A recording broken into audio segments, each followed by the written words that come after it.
as you can see, I got some salvaged wood here. They came off some pallets.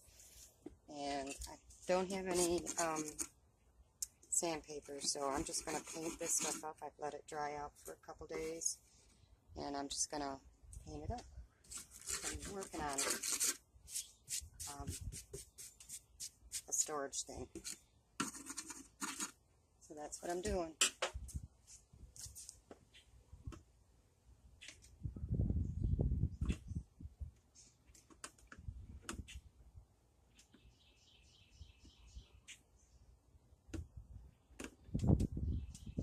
My daughter had some leftover paint, so that's if I can get this open. Hopefully I can get it open.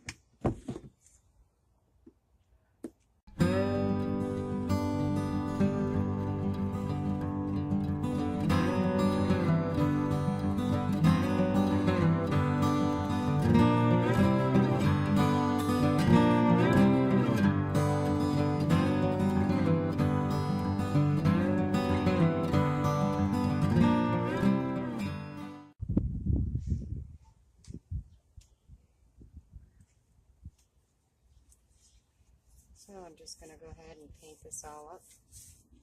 Put a couple coats on it. All look good. I kind of like the rustic look of the wood anyways. But I do want to put some paint on it.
So now I'm doing the first coat on the other side.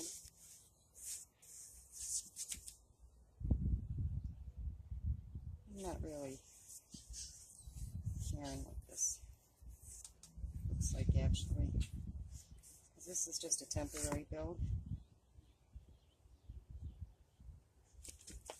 When I figure out how I really want everything, I'll be a little bit more picky, but at this point, I'm just trying to get some more storage.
Okay guys, so this is the finished product. The boards that you saw me painting are on the bottom here, and how I attached these to this shelf here is I put some L brackets on the back of the shelf, and I attached the boards, these bottom boards, to the L brackets. And look at it, I've got a bunch of storage under there now. Got a bunch of small stuff down there. And then I already had this shelf here, and it was just kind of sitting in here. I knew I could use it, but I wasn't sure how.